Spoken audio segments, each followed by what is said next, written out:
you to our lovely panelists joining us this evening. So let's just kick it off with this. Now, being that we are all together tonight, thanks to the We Too Bomb community, I'm going to start off with our amazing community co-founder, Miss Adrienne. You started a day party and you taken the community that has come from Brunch to Bomb and doubled down on what we can become. Why and what did you hope to achieve in doing so?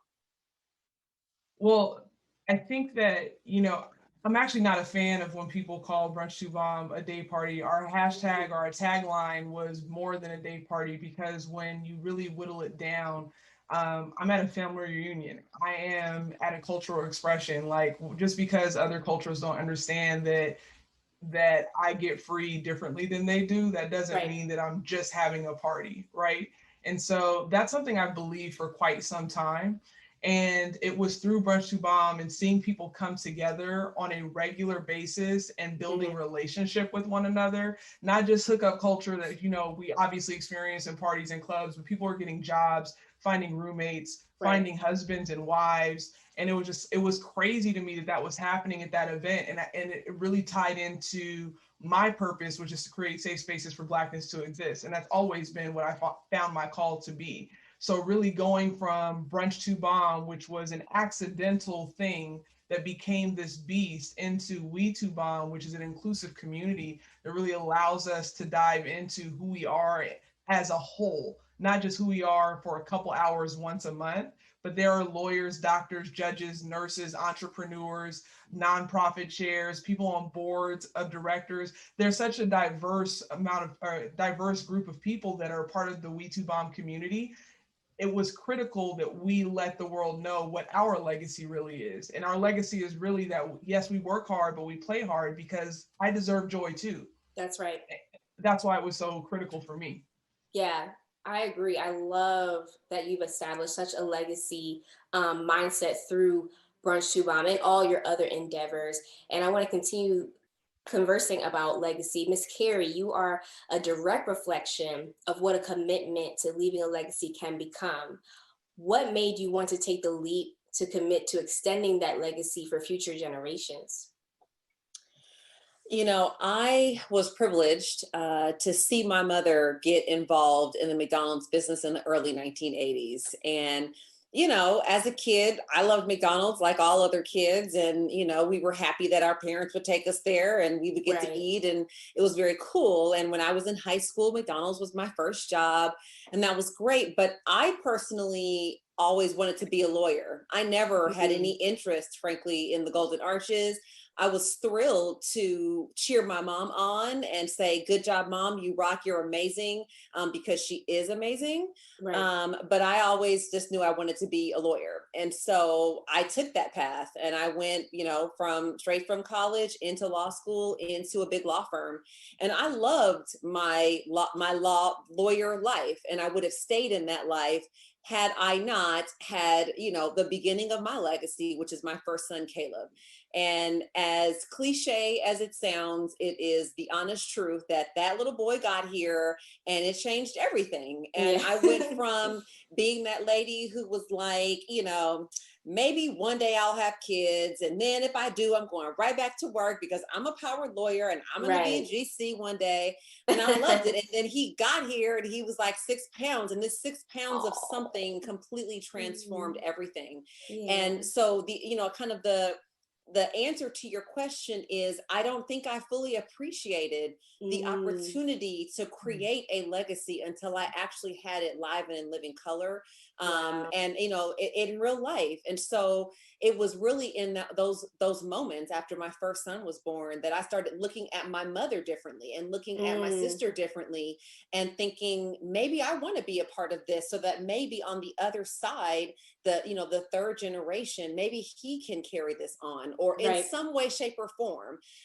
So it really, frankly, was the creation of what will hopefully be my best legacy that really got me thinking about it differently. So that's good. It's so amazing how, kids can just alter our lives or just make us think in another direction. It's like you were just one track minded and then all of a sudden it's like I want to do everything I can to make this child better, to leave a legacy for him. And, speaking of children, I know, Jayla, you are raising a young queen of your own currently. How do you approach instilling the importance of legacy in such a young mind? And what can we do to protect that legacy for those we care about? Well, for me, legacy is about creating a map that others Mhm. can choose to use as a reference. And for me, it's based on my experience. No one Mhm. I know has been a trustee, has managed multiple millions of dollars on a daily basis to the point where it was just normal, commonplace. Right. But I'm doing my best to share my experiences with my daughter, with my community, and just provide representation, because to me, it's not just about the stuff, it's not just about money, it's an appreciation of life that even if I'm not here with her, she will have some roadmap of what her mom was here, she was about, and that she's not just going to wither away. She's Right. empowered to continue on life, and somebody has thought of her and taken care of what she needs to continue on with her life. Um, what do we need to start doing to protect our legacy? You've just got to start thinking about what's important to you. Right. Um, Yeah. what knowledge that you have, what can you share, and write it down. Even if you're not doing it in the traditional formal approach, just having something in writing, a diary, a journal, anything to Hmm. share with other generations, because it might save them a whole lot of money, it might save their lives, it might inspire them. So that's my approach for my young daughter and That's legacy. good. That's good. Yeah. I think I want to jump in, Maya, because Yeah, I'm please. inspired by what Jayla just said, Hmm. especially when I think back to what my stance is, right, around the importance of joy in the Black community. I think that Yes. what we have to do as people of color as well is we need to understand that our legacies don't have to be the torch to set the world afire. They Mm. could set one mind afire and that could change the entire world, right? You getting up every day and doing everything that you do with your superhero cape on that comes with the mantle of being a Black woman and still finding joy and balance for yourself could be your legacy. That's I good. have a friend who's one of my dearest friends, and she has a large calling over her life. And her husband was seeking a similar calling. And I told him one day, I've never seen anyone be as great at being a dad than you are. Mm-hmm. And he was like, well, thanks, sis, but like, I'm trying to figure out what I'm supposed to do. And I'm like, Right. you're doing it, bro. You're doing it.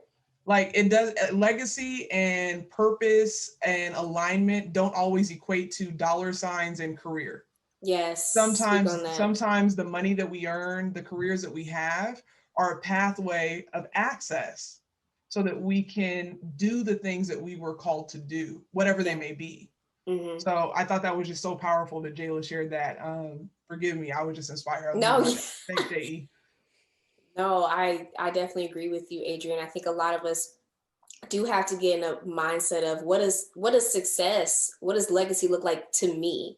It's not going to look like the next person or your mom or friend, whomever. What does success and legacy look like to you? What does building a life that is full of joy and appreciation look like to me, and how do I make that happen?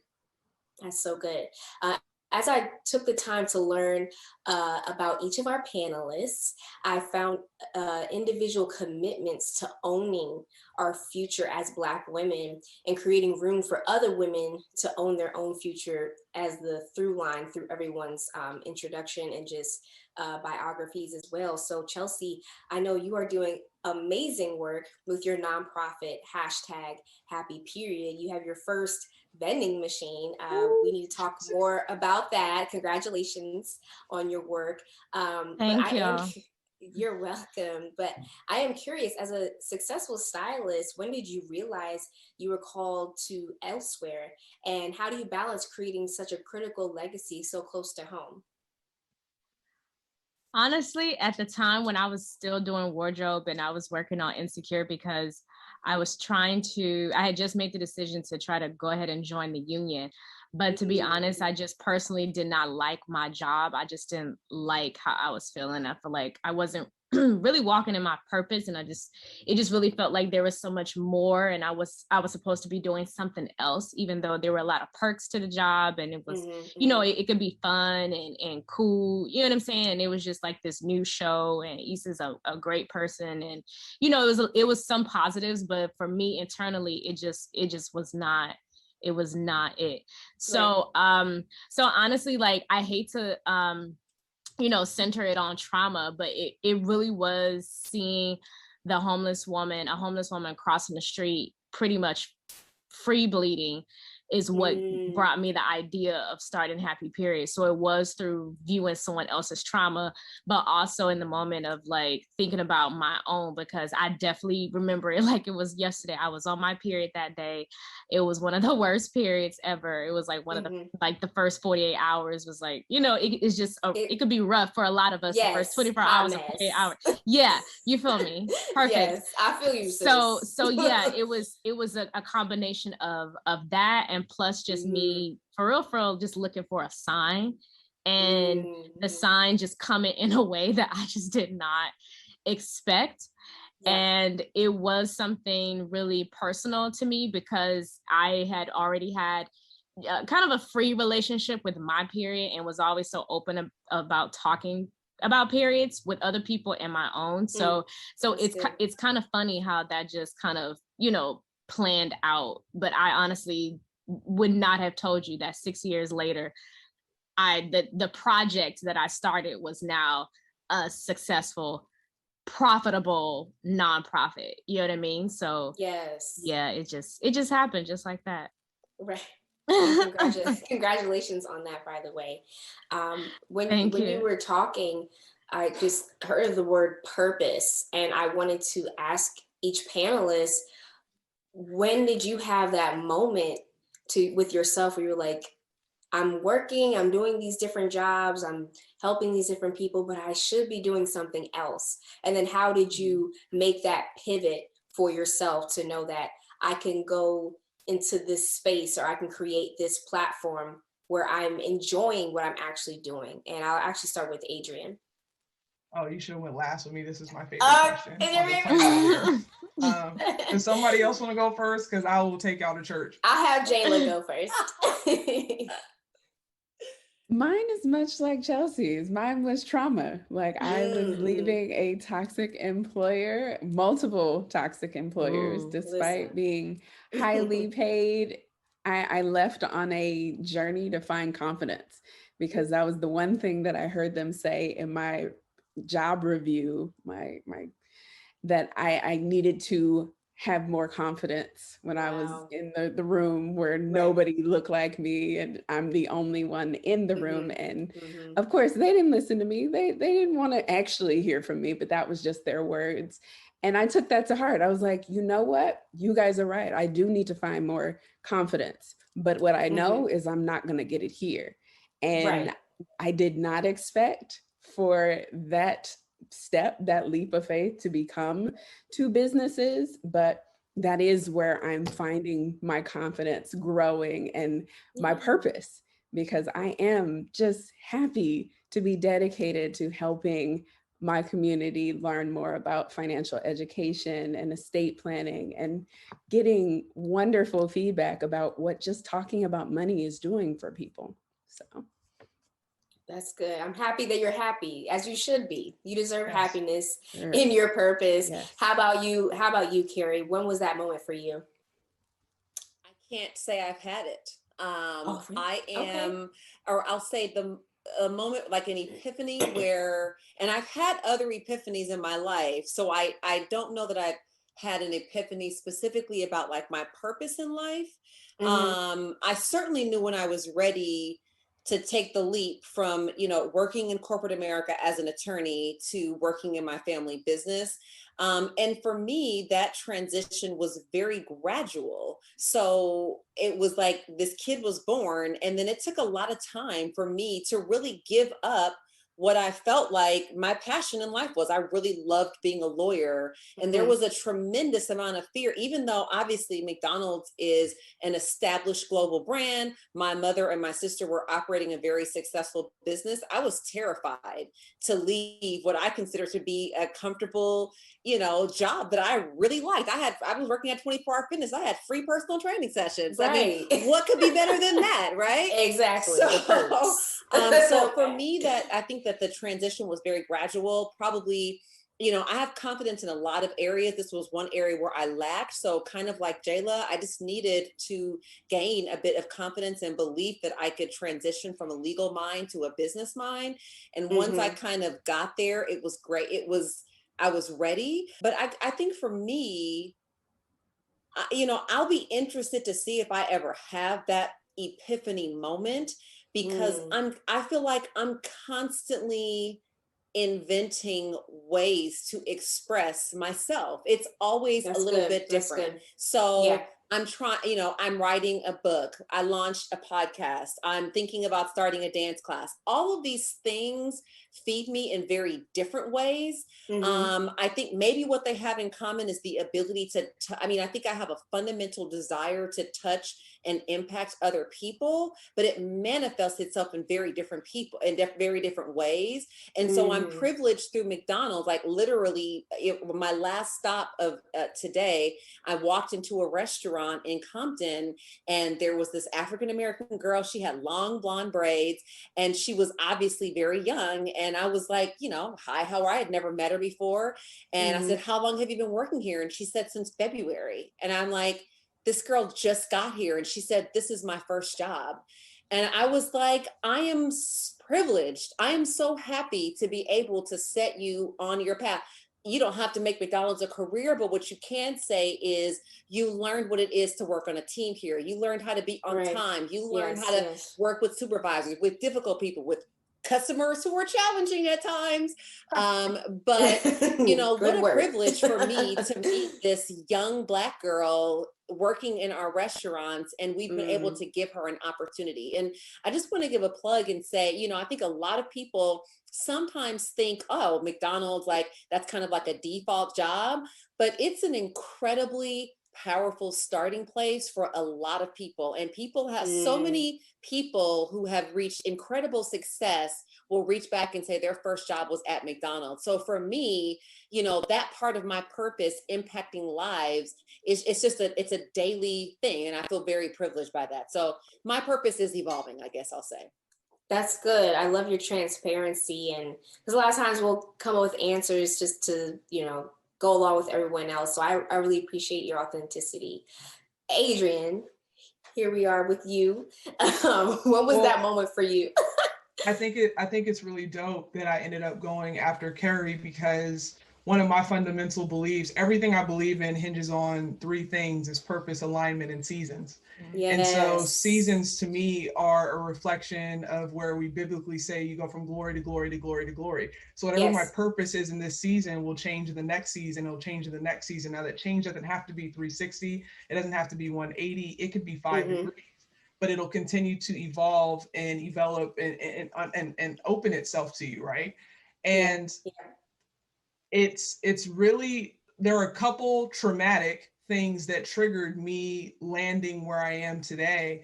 But it really was, the trauma was sending me back inward to hear what was already there.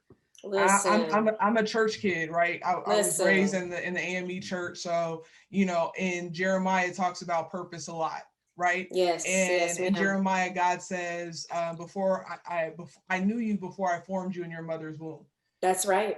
So to me, that's saying whoever I was going to be in every season of life was already determined. I just needed to figure it out. I've already known it since I took my first breath, but I believe we just don't have the language and the comprehension to know what that message is. And then as we evolve in understanding and evolve in communication, we then receive so much more noise. And the noise is saying, I know how the world works. Let me introduce you to the world. But the voice inside is saying, I know how you will work for the world. So let me let you know that, right? So you have to, like, for me, I knew what I wanted to be when I was 7. but my family didn't comprehend that. I've Right. always said, I want it was literally, I want more places for Black people to be happy. Wow. At 7. Wow. Well, I was raised by my great-grandparents, born in the 20s in Arkansas, sharecroppers, dealt with all of the depths of racism. So as a hobby on the weekends, me and great-granddaddy were watching Glory. Okay, I'm watching Glory in the color purple. I'm seeing lashings, and I'm just like, I don't get this because we're the dopest. I got in trouble in kindergarten for laughing too hard at a young white lady, a white student, because we were outside playing in the sun, and she turned red and was sore to touch. And I did not understand how that could happen because it doesn't happen on my pretty brown skin. And I thought it was hilarious, and I got in trouble. I think we've always been magic, and it's not. And so when I'm introduced to all the trauma through my great-grandparents' experience and generations thereafter, it never made sense to me. So I wanted to fix that. But my great-grandparents said, well, that means you want to be in government. So that means you should become a lawyer. And I didn't want to be a lawyer. My grandmother then doubled down and said, you always arguing something, you should be a lawyer. And that's what I mean, that the language and comprehension of others continued to foreshadow what decisions I was making. I love Black culture. I love being Black. I wanted to go to Spelman, but my family is bridged on how do we navigate through white America? And so the legacies before, like, not at HBCU, you better go to one of these white schools so you can get this good job and be good to go. Yeah. Right. And so I continued to alter the voice that was screaming inside of me, ended up in corporate America, worked at Bank of America, worked in banking for 10 years, and found peace in leading the employee resource group space. So I was leading, everywhere I went, I was leading the Black employee resource groups. But then I started to think about it, because when I was in elementary school, I wrote our first Black History Month play. I had my great-grandmother make hot water cornbread for the entire school. I founded the BSU at my high school. Like, I couldn't get away from the fact that I kept wanting to create spaces where we could just be. Right. And so then when I got out of corporate America, I just was flailing. Because I have an Ike and Tina relationship with God. God likes to backhand me and be like, can we do it now? Listen. No, you still want to fight me? Okay, listen. Bet. So after a couple, pretty firm eat the cake animes, I'm out of corporate America. I'm trying to figure out what I'm trying to do, and people are finding me to consult. So I'm like, oh, I guess I'll do this. I'm just haphazardly just flailing along. But everything that's been consistent in my life has been doing for my people. That's right. And then co-founder of Brunch, one of my best friends says, yo, for your birthday, why don't we do this 90s this brunch thing you want to do at this bar that I DJ at. And it becomes Brunch to Bomb. And then over 3 years, we're impacting 25,000 people. And I am minimizing it in my head, saying, I'm 32, I don't want to be a party promoter. And then people are coming to me, telling me I'm giving them freedom and space and joy and safety. And I'm like, yo, that's wild. Like, I'm just going along, touching the work that I want to do, but not all the way in it. And it's continued to evolve. It shows up in every different thing that I do, like Keri was saying, right? Whether we're creating film or doing marketing campaigns or we're swag surfing, the fact is that we're able to authentically exist, and you can't say shit to me about it or shit to anybody else out here. My ancestors have given up enough so that I can be free. We won't do that anymore. That's right. Not on my watch. Not on my watch. Exactly. I love that.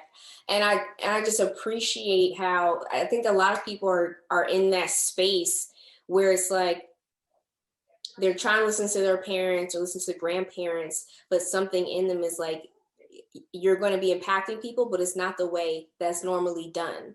But it's still going to be helpful. It's still going to be powerful. And I think that's amazing that you say that. The language, like, people have to understand the language of how to create that legacy, how to impact their culture, how to be, a power source for the people who can't speak for themselves. So thank you so much for what you're doing for your community thus far.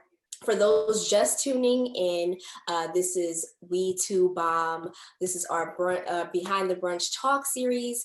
And tonight we're talking about Heavy is the Crown. Thank you all for tuning in thus far. Okay, so Each of you has such a wealth of experience and commitments to the community and the culture. I want to ask you so many questions on behalf of our amazing audience. To help me do that, we're going to go through a lightning round where each of you will answer in one sentence.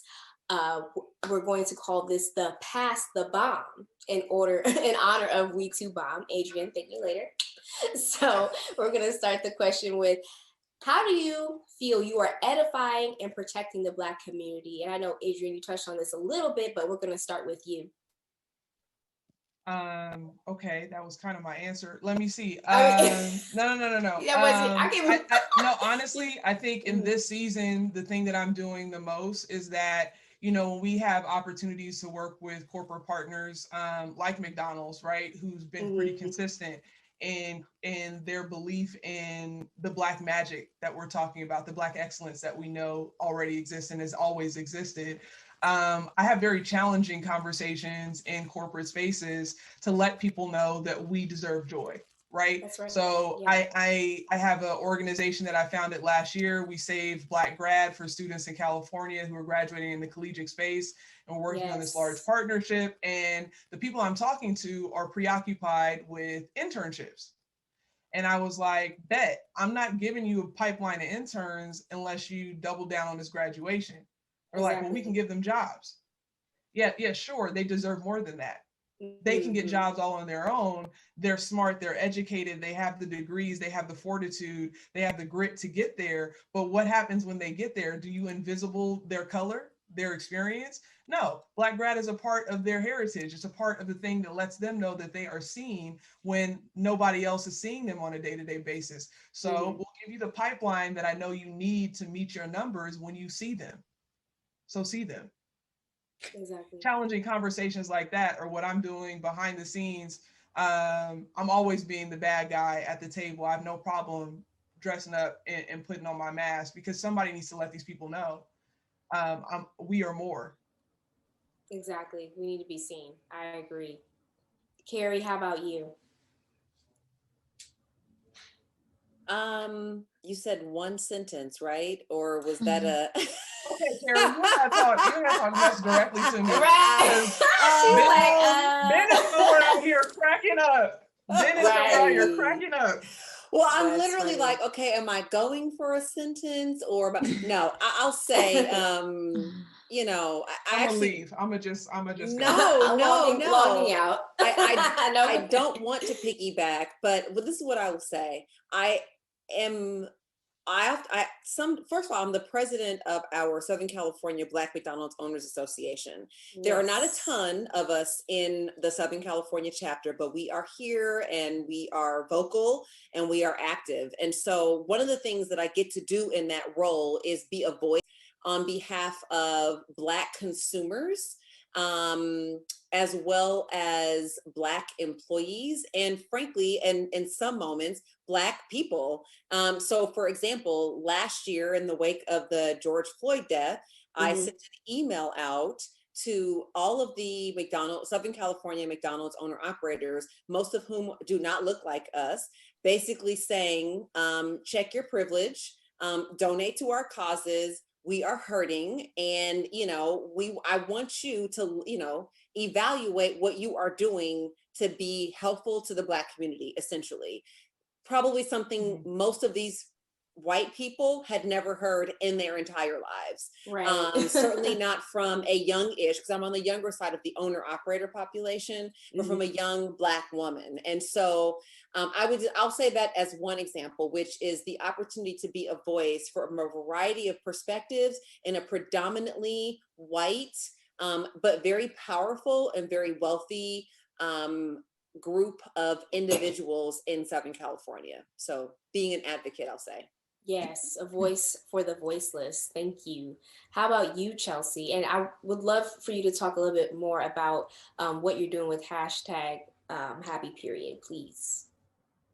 Yeah, I mean, we're just all about the advancement of Black people with periods when it comes to their or our menstrual health, because I believe we've been left behind in a way that is extremely harmful because we're not talking about our periods, therefore we're not talking about our pains, and it's led us to having the highest pregnancy or birth mortality rate.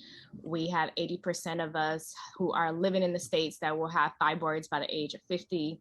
We have a lot of us that are, descendants of folks that had to experience sexual traumas, that also had to experience birth traumas, also had to experience even having hysterectomies from having painful periods. So I think like my way of protection is through advocacy as well, by the means of more so of just healing through the traumas, because we've been, kind of instilled and programmed to understand or feel as though our bodies are not our own. And I think low key, we're still dealing with that today. Like a lot of us just don't like our bodies and we're kind of struggling with them, all while people are getting their bodies done to look like ours.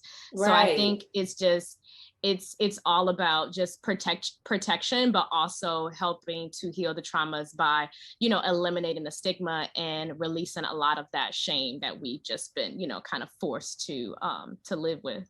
Yeah, that's good. I love that, creating a space for us to heal. Thank you so much for doing that. And what about you, Miss Jala? First of all, I love how the attorneys in the room heard you say one sentence and we were both like, ooh, are we going to respect this? Like, can we do that? Is that possible? And then I have just, the rule follower in me was like, you know what? I can't do it. This is such a great question, Mike. So y'all feel but dragging honestly, me and that's I what think happened? everything that I do is in furtherance of helping the Black community, specifically Black women, build their wealth and protect their legacy. Like I could have chosen like everybody's grandma and aunties as my target market. And that's what most estate planners do. But I don't want to be like most estate planners. Instead, I chose millennials and Gen Zs, the people that are in the process of trying to build the wealth and could use that information. And they've been getting the short end of the stick. Let's face it, there are low wage, there are debt traps everywhere, and everybody's telling us we aren't where we should be or could be. And I'm trying to counteract that.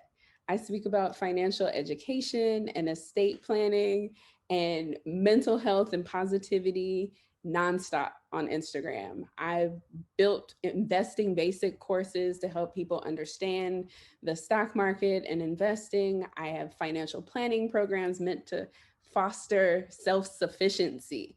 Like I'm legit a mama bird kicking you out the nest. You can do this. I'm just here for accountability and to be a cheerleader.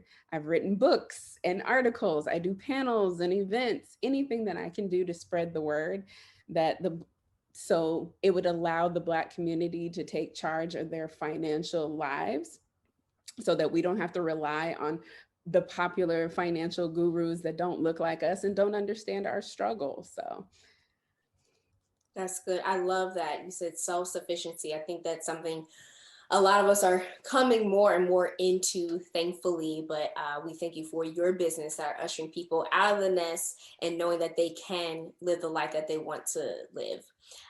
In our next question, what is something you wish you accepted or learned before getting to where you are today? And we'll start with Miss Keri.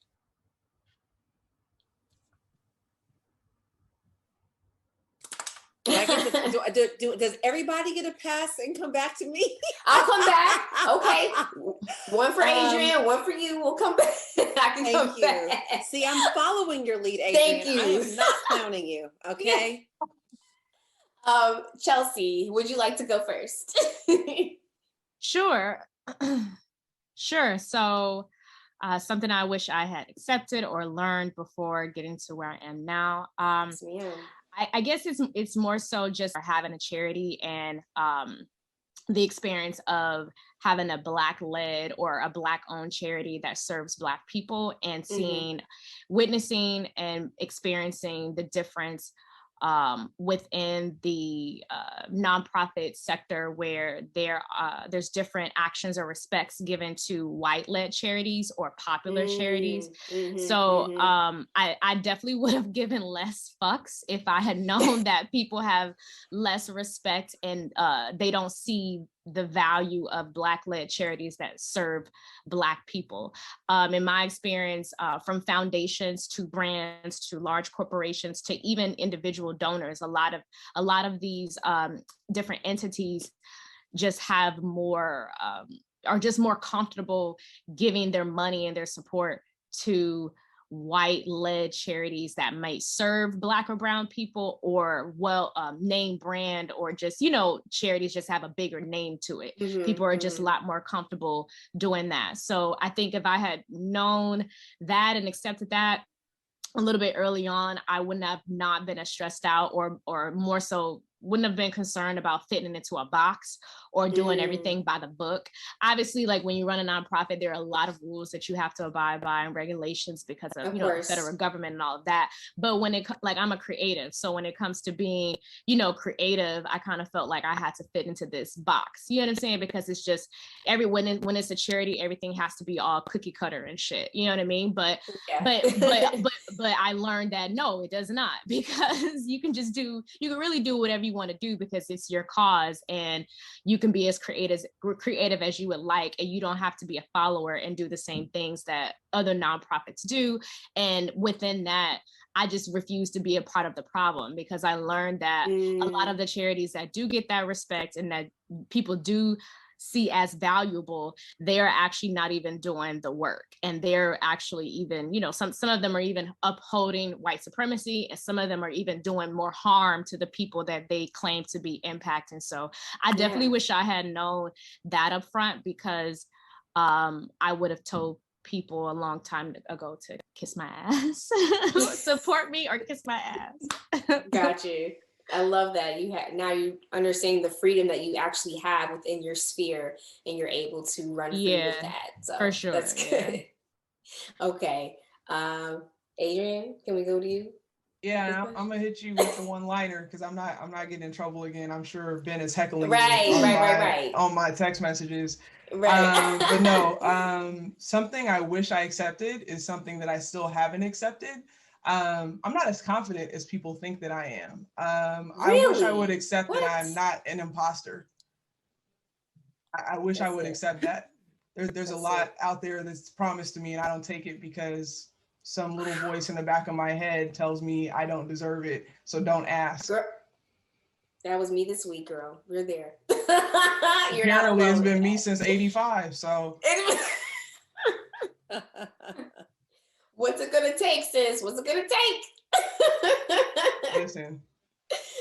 Lots of prayer. We'll you know what? It will take prayer, but I'm also going to say this confidently, just in case somebody in the room needs to hear it. It also takes therapy, Black people. I have a therapist. Listen. I go 3 times a month to my therapist. I also believe in God, so I have a Jesus and a therapist and a mama. Yes. And all those things are fine. So do whatever you need to do to get whole and to get to where you need to be in life. Right, because that imposter syndrome needs to be all the way cut down. Just all the way cut, okay? Keri, are you ready? Or do you want me to go to Jala? I'm ready. Okay. Can 100% relate to imposter syndrome and pretty much everything I've done. I think my one sentence that I wish I had learned much earlier on in life is that control is an illusion. And what you can do is prepare yourself and keep trying and try 50 billion ways to do it, but control is an illusion. That's a word. That's a sermon for another day. Miss Jala, how about you? That one. For me, it would have been to just really get to know myself. And I say that because I feel like a lot of the confidence, a lot of the understanding of lack of control stems from that. And I, on this journey, had a lot of people that were telling me what I should do, who I should help. I've actually had people tell me, no, you shouldn't focus on Black women and empowering them because you're isolating a whole segment of the population. And it was like, you have to have the confidence to be able to say, no, this is my target market. This is who I love. This is who I ride for. And this is who I'm going to help. Like if it isolates somebody, they weren't meant for me. And when you start out, you don't really have that understanding. It grows with you. But if I had that from the jump, the danger that I would have been when I started Right. The All the confidence and people belief. that look like us that weren't brave enough to bet on being Black before are now kicking themselves because there are people that are being put in figurehead positions in the wake of everything that's happening in response to social injustice, just because they're in the right time in the right place. And there are other people who have made alternative decisions in what they want to be in life and are now hating life when they could have just leaned in and taken a bet on themselves. And that's the trick about purpose. Like, just whatever you think you're supposed to be, just lean into it. What's the worst that can happen? Lean in. Exactly. It's okay. Right. I just want to add to that, Adrienne. I think a part of our struggle is, especially as Black women, we're so afraid to be shown as failures. And that fear of failing is so much more powerful than a fundamental belief that we can do it. And the idea that, we have proof. Everybody on this call has proof that we are capable of doing amazing things. And yet each of us has said, but oh my God, I have a hard time believing that sometimes. And so I think that, just being able to conquer that fear. I remember one time our pastor asked us for a word that he wanted, that throw out a word that you want me to pray over. And my word was courage, because even though I'm sure I come off as very confident, I speak, I have no problem speaking in public. I have 1,000 ideas about different things. Sometimes that, I get that lion that, from the Wizard of Oz in me too. And that courage just gets eaten up. So, to just allow ourselves to be okay with failure sometimes, because it is the one thing that we can, or not one thing, but it is something that we can really learn and grow from. Keri gave me chills and also journaling homework. So apparently, I'm right. gonna have to journal about that tonight and talk to my therapist about it. I feel seen. The courage. Oh, yeah, I feel seen. I call myself a recovering perfectionist for real. Like, I have embraced failure. Like, and I look back at my life, most of the greatest things that have happened in my life have been right after failing. And those are things that I didn't want to do. I hated practice. It's controlled failure. Now I've gotten to the point where it's consistency. It's progress, not perfection. So we've all got to get that in our minds, and best believe, don't let yourself stop yourself from your own greatness. I talk to myself on social media, and it's all uplifting and positivity, but most of the time it's just reading myself for filth, saying, get out of your own way, go ahead and do what you're here to do. Right. Yo, everybody just hold the phone. If you're here, I need you to grab a pen, a note on your iPhone, whatever, and write down what Jala Eaton Esquire, please don't forget that Esquire said to you. She said, practice is controlled failure. Look to your neighbor and say, neighbor. No, I'm just kidding. No, seriously, practice is controlled failure. Like, that's the thing, because the thing that Keri is saying, and we gotta call a spade, there's no space in this country for me to fail because I'm a Black woman. Not only that, even when you tell me nobody's depending on me, I believe everybody is depending on me. Anybody that I touch that believes in me is depending on me to make it across the line. It is an exhausting mantle to carry, and you have to do it with a smile. Like, that's a thing that we don't get a chance to talk about. And I'm so glad that this question is going, because of course we have the pretty polished questions, but this is the beauty of the Clubhouse, the dialogue right here, because when I'm talking to my Black female therapist one-on-one, she feels me and what I'm saying, right? But now I'm in this group session, and that same feeling is being amplified because it is exhausting. Yeah, it's mutual. Outward looking in, people do think, oh wow, Chelsea's doing all these fantastic things with Insecure. She got to be thrilled every single day. She has a new pop-in show. No, she wasn't. And what if she leaned into all of your expectation, which is already subconsciously growing a field of flowers in the back of her mind? Like, that's the thing. Like, people are, well, Brunch Bomb is so big. I had to stop another business to do this and bet on what everyone else was just seeing as a party, because God was showing me signs that it's more than that. Like, it's a terrifying thing to be in this skin with these parts. Not to mention just walking through the street every day. Yes. Yeah, I was gonna say, on top of that, just trying to exist in peace. Yeah. Chelsea is on my phone once a week as they're saying, sis, are you sleeping? Sis, are you unplugging? Sis, Yeah. like, can we meditate together? Good. Like, what's up? So the self-care. Get your accountability partners. And also, I think what was really powerful in that moment is that sometimes you have to give a thing a name and you have to say it out loud so that you know it's there. It's not the boogeyman in the room. It's not you, sis. It's all of us. Like, we're all in the same boat together. Whoever out there is listening who just felt seen, like, it's not just you. Regardless of all the accolades, dollar signs, and whatever else you think we have, we tired too. And for everyone who doesn't look like us, specifically the men in the room, take a beat to consider the mantles that are carried, not just by your mothers, but by the women that will soon be mothers, the women who are mothers to a generation, to an idea. Jayla's always telling me, what new business did you birth today? Every time I talk to Jayla, we're birthing things. Yeah, we're birthing things left and right, whether they're businesses, nonprofits, ideas.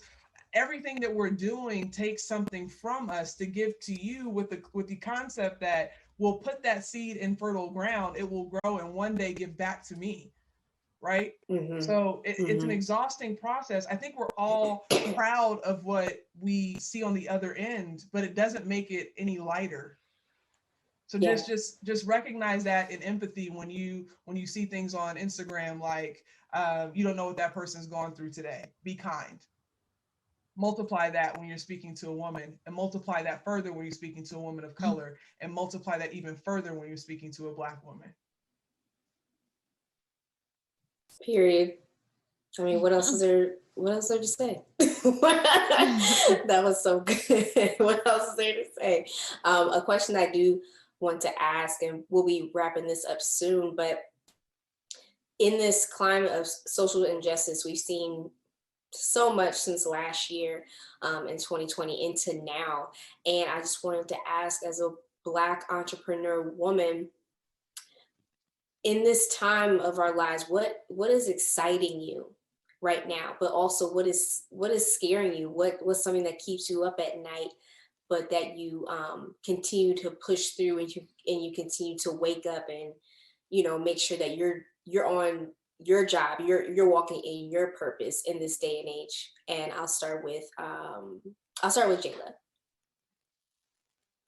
I think the one thing that came to my mind, what excites me about right now, is just that we're being seen, that there's a larger conversation being had, and we're actually a part of it, not looking from the outside in. It's us at the table, or it's us creating tables and having these conversations, where I didn't feel when I started my business that was as prevalent as it is now. So I love that. I do.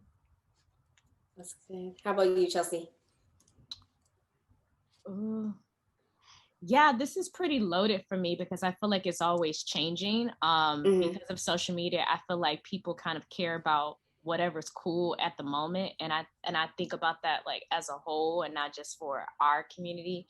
And you know, for a moment, it's cool to care about us, and I low-key feel like that's gonna change, and it kind of is gonna come in waves, and maybe that's a little bit scary to me, because then we'll go back to being invisible.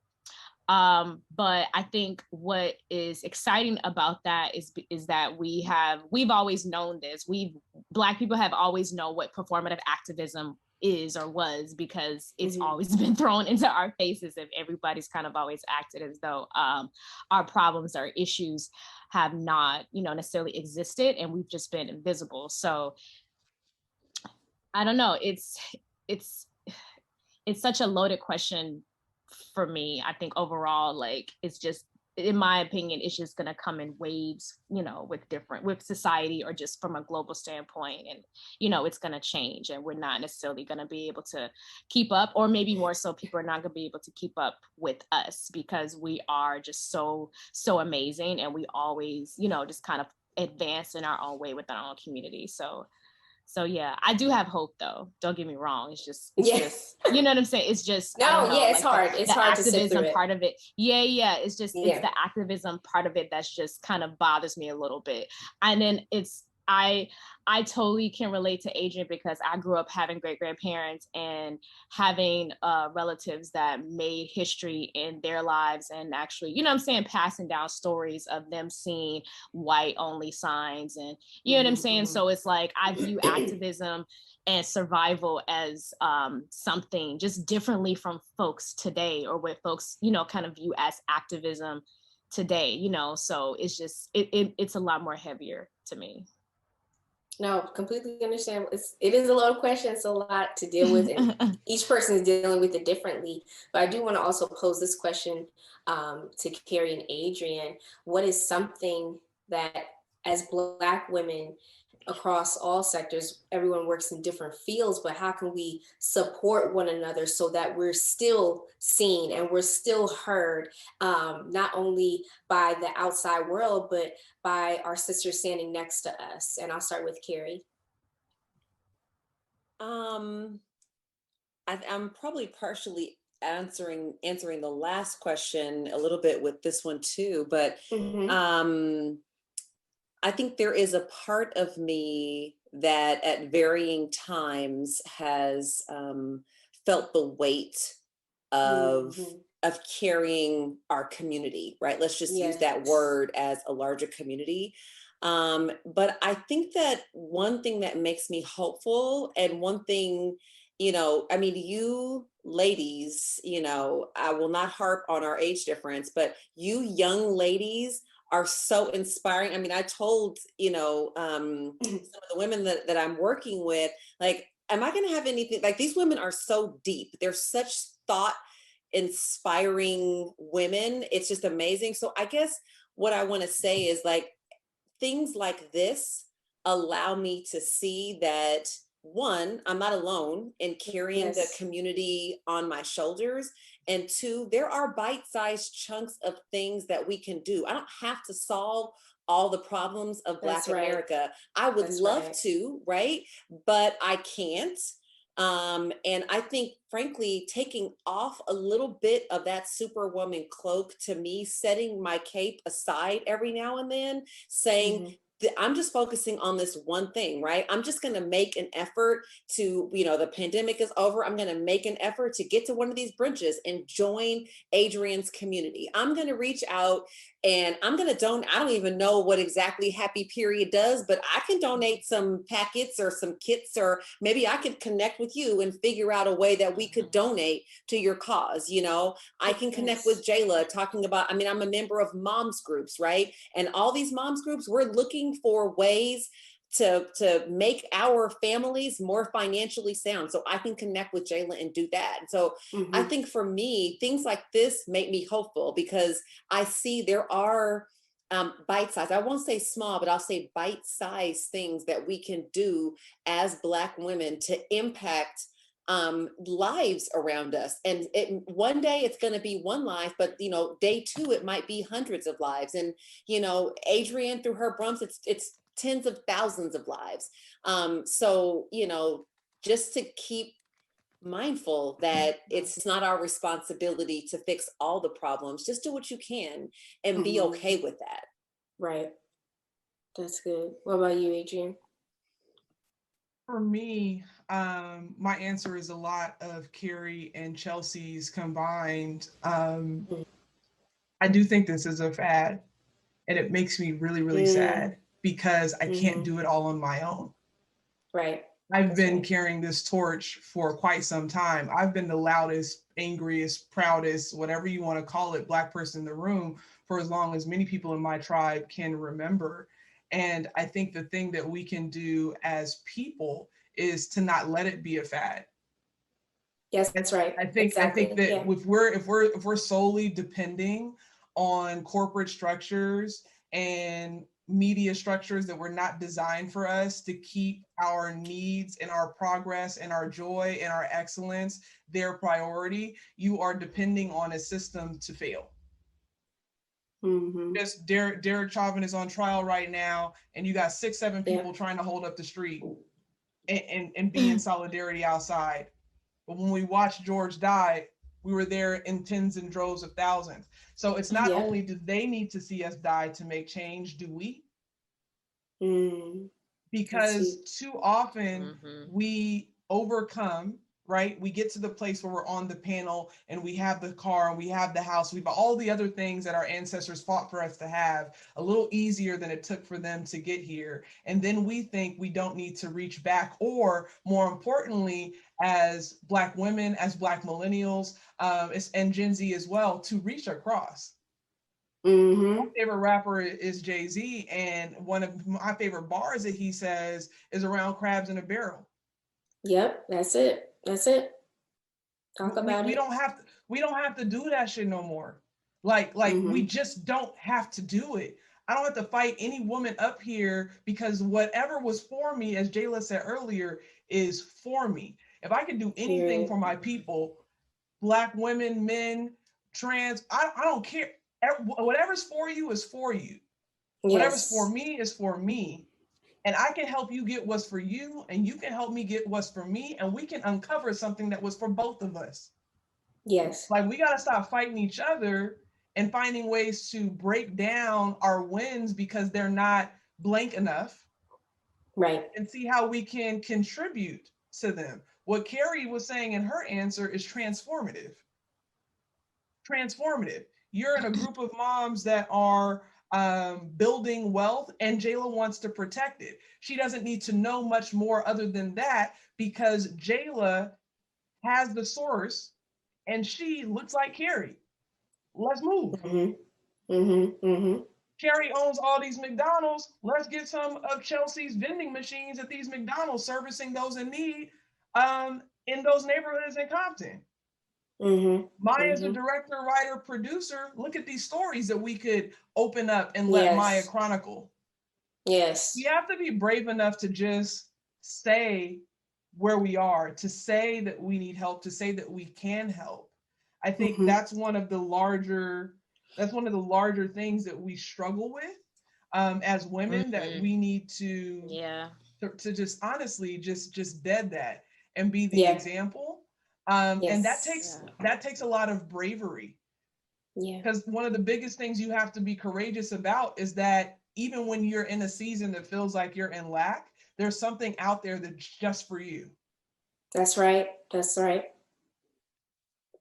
I agree. Wow. And I think that's the most exciting part of this. I mean, I'm speaking as somebody who, like Adrienne said, I had a family that is like, no, you need to get this PWI, like education, stay in these white spaces. Corporate America is for you. So I never had that Black empowerment outside of just seeing myself, seeing my family, and knowing that there was some pride, but they were really trying to integrate and hopefully I would excel and be more than they were. But now I've found this collective community that I've never known existed. And I'm learning about my history and myself.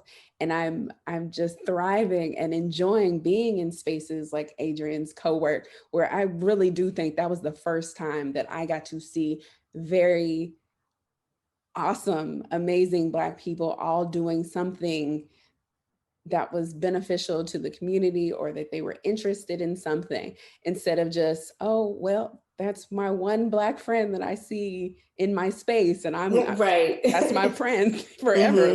We're here together. It's an actual collective. And I think this time we're getting more and more people like me who were thinking, oh, I've just got to stay in these white spaces. And they're realizing, no, there's a whole collective that I can tap into. And they're doing the same things and going the same places. Yes. So I'm excited. Yeah, and that's really the reason why that's fantastic, because it's the reason why Brunch to Bomb is now We to Bomb.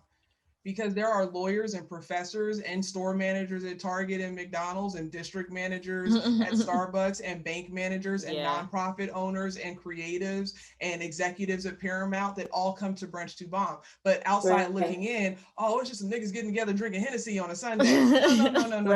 No, it's more than that. Just because I don't want to go to happy hour 5:30 and have a cold one doesn't mean that I'm less than, doesn't mean that I'm uneducated, doesn't mean that I'm not successful. When we first started Brunch to Bomb, you remember the song, if you got a $10 bill, put your hands up, with a Fat Man? We would remix that and be like, yo, you got a 401k, make some noise. Who got a mortgage? Yes. And the whole club go up.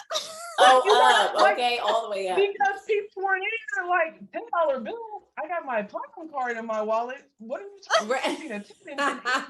Like, why are we minimizing the experience of joy that we deserve? Like, I can have fun in any way I want. And why that's so important, because we have legacy issues and trauma generation after generation that try to separate us from our truest identity and wear the mask that Paul Laurence Dunbar told us to trash over a century ago. You got to be authentic. When you can be authentic and be who you are, the abundance that comes to you, it's like a magnet.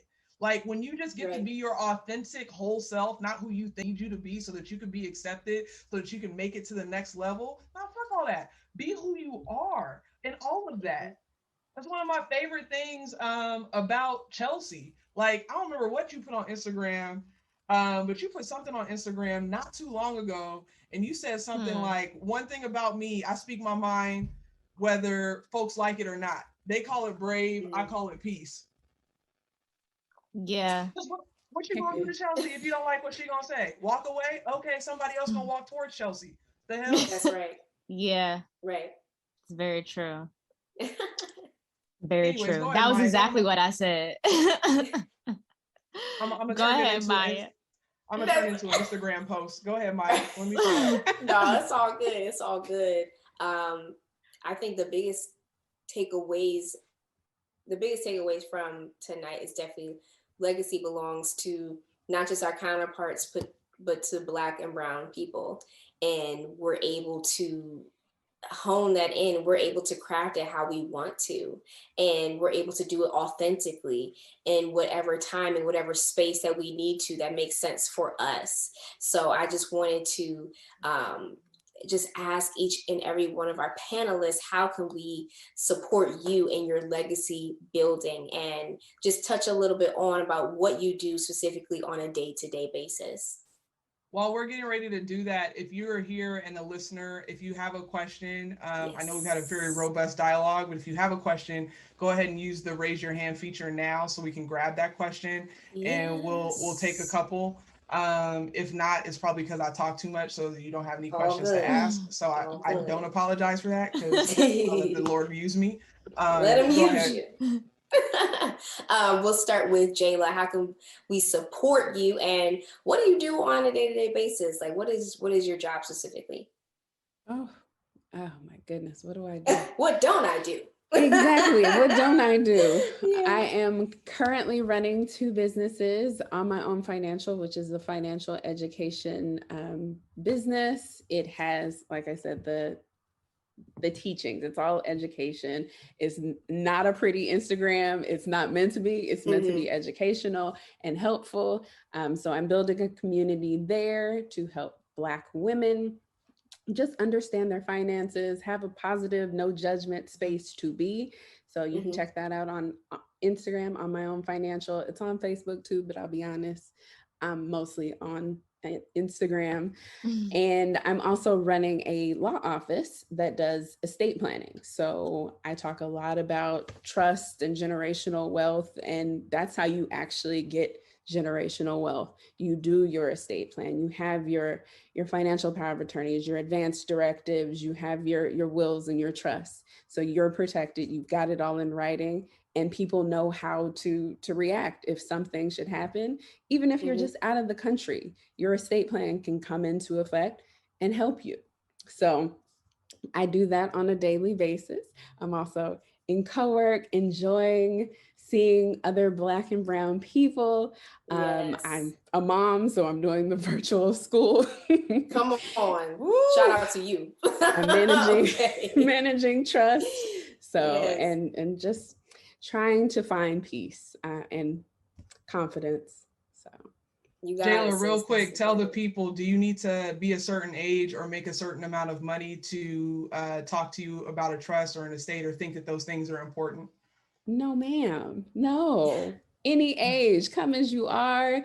As a lot of times I talk to people who think, oh, well, I don't have anything and I don't know what I'll need to plan for. First of all, there are a lot of people that get very wealthy after they're gone. So, and then a lot of the clients that I talk to that say that, they'll be on Zoom with me and I'm like, is that a Michael Jackson framed this or that? And they, oh yeah. And they'll look around their house and start to see, oh yeah, I do have things that I need to protect. I do have this tech job that I'm making over 6 figures that'll trigger probate if something happens to me. So I do have this shoe collection, this handbag collection that I want my nieces and nephews to have that'll never get to them if you don't make a plan. So yes, everybody needs an estate plan. Get to planning now, or at least learn about it. And that's why I talk about it on social media, just so people have at least the knowledge and information. Yes, that's good. Yes, I'm about to set up a call with you a few weeks. Come on down. Chelsea, what about you? How can we support you and #happy period?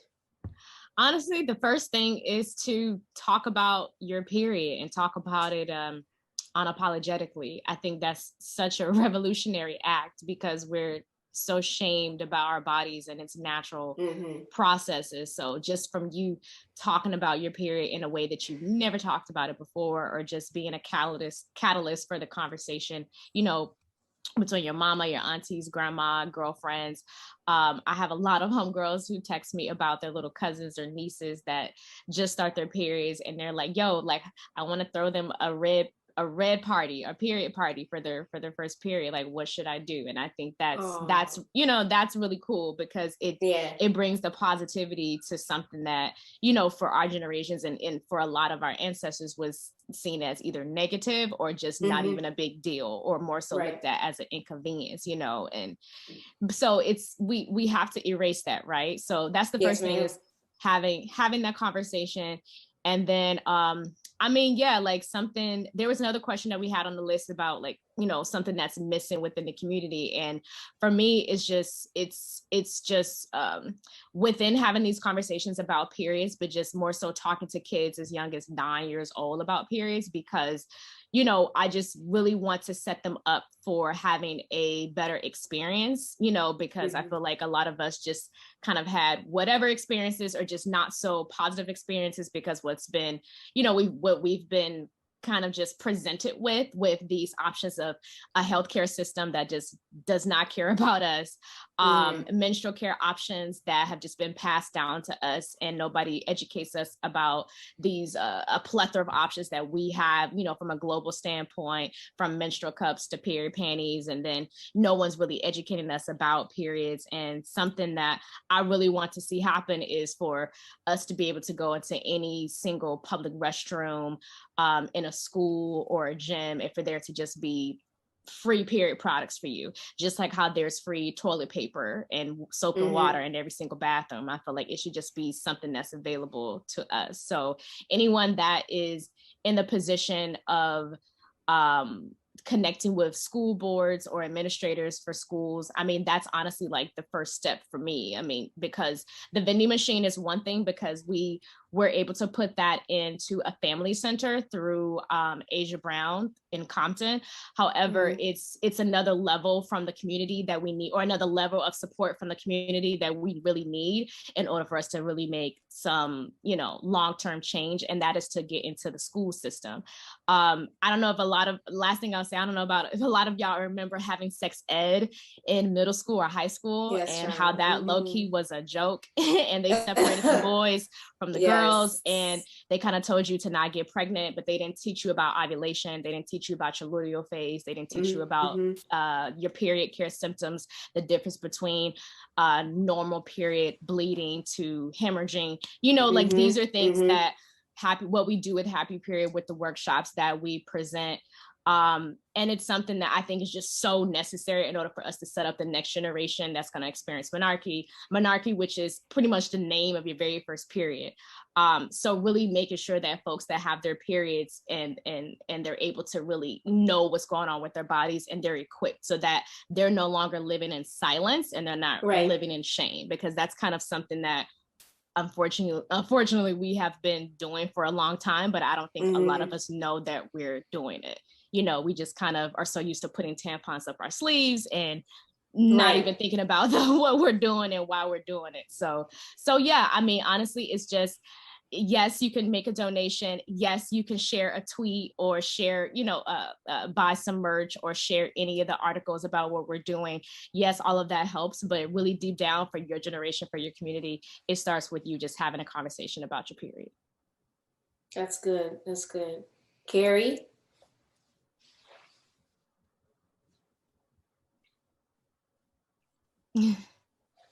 Sorry, I had to unmute. Chelsea, I don't even know what to say to what you just said. Like, literally, I have always had so much shame around this topic. I don't think I've ever talked to someone about being on my period. It's always like, oh, my friend is here, or shoot, this is going to inconvenience my vacation, or like, I mean, so I don't know if you appreciate, like, for someone like me, how truly revolutionary what you're saying is. Like, I'm like, she's crazy. Like, who does this? Because I know it's so ingrained in me to, yes, I mean, forget the sleeve. Like, I'm taking my whole purse to the bathroom. I'm not trying to be sly and get it someplace where people can't see. I don't want anybody to know. So, and, you know, God bless my mother. She's wonderful. I completely attribute it to her utter failure to have any sort of positive conversations with me about this. She has many attributes. That is not one of them. That's fine. But, you know, I thank you for that. So Adrienne said she had a journal challenge. This is one for me. So thank you for that, because thank you for sharing. Yeah, so kudos to you, and woo, I'm like, thank you. Oh my God, I'm like completely sweating over here, nervous after your whole speech. But I appreciate you for getting through that, like, because I had to talk. I also have a therapist, and I had to have a talk with my therapist about when we're giving workshops, because a lot of times when we're giving workshops talking to kids, the kids are just there kind of taking it and listening, but it'd be the parents that be there, like how you sweating and clutching their pearl. And a lot of times they're like, oh my goodness, like, I wish I had this when I was little, or I wish my mama talked to me about this, or I experienced trauma when I got my period at school and nobody told me what it was, and I thought I was dying, and and I didn't have this relationship with my mama or my auntie. So I appreciate you for, like, moving through that level of uncomfortability, and even it could be even a little bit traumatic for people, and I'm just here to be, you know, just as sensitive as possible as I can. But I appreciate you for actually saying something, and, you know, and admitting it, you know. Yeah. Thank you. I just as a plug, I don't know, I went to a very small private all-girls school from 7th through 12th grade. And I just wonder if you've outreach to that community too, because I think that could be an incredibly powerful place for you to start. And institutions like that, I think, are very interested in starting to have a more progressive and open dialogue on this topic. So I'm sure you've probably already done that, but if I can make an introduction, I would be happy to at least try. Absolutely. Yes. Thank you. So okay, so your question, Maya, was how can we support? What do we do every day, and how can you support? So I guess, what do I do every day? As an owner operator, I'll say probably my primary responsibility is to provide the people who work with us with the tools that they need to succeed, to remove obstacles so that they can successfully, you know, I'll be honest, profitably run their restaurants. But a part of being profitable is having really excellent people. So that means giving them tools to hire, giving them tools to find the right talent, things of that nature. And, you know, we I'm in business with my sister. She's my partner, and we constantly say we have the most amazing people. We just have a phenomenal team of people, and we're so grateful for them. So I would say if there's anything that you can do, we are lucky enough to have a very recognizable brand. But if anybody out there, if you know people who are interested in jobs, send them our way. We don't necessarily have the best success finding African American people, and even though we're in African American neighborhoods, and I think that a part of it is a perception issue, a perception of having a job at McDonald's. It's it's low wage. It's it's you just have to be stupid to work there. I was a senior director at 24 Hour Fitness, responsible for half of the country. And I tell you, fries during lunchtime kicked my butt. Okay. I could not keep up with the demand of fry. It was intense. Right. So, I say that to say, to the extent we can encourage people to believe, not necessarily that McDonald's has to be their career, although I personally think it can be a great career option. It is a wonderful entry point in so many different ways. So if there's anything I would ask is help us improve the image of what can happen for someone who is working at a McDonald's, because we would love to have more, really wonderful employees, Black employees. Of course, we value our Latino brothers and sisters, but of course, we would also love to have more African American faces in our restaurants. And then that, if we can help to improve that image, then we can potentially help to improve our community, because income is income. A good job is a good job. And there are, like I said, lots of opportunities. So that would be my ask of anybody who's listening and anyone on this panel. Yes, ma'am. Yes, ma'am. And lastly, Adrienne, how can we support you in all your endeavors? I do a lot of things, and it's interesting because nobody really knows what I do. I am in marketing and branding, so I am a marketing and branding strategist by trade. I do a lot of virtual activations in this space, looking to get back into physical activations. But more often than not, I tell white corporations how to speak to Black people. And I would love to leverage that skill set to help Black businesses expand their reach, so that they can reach more consumers and in turn make greater impact and more money to their bottom line. But that all starts with small business owners really understanding the value of marketing, which is something we all think is a fly-by-night situation.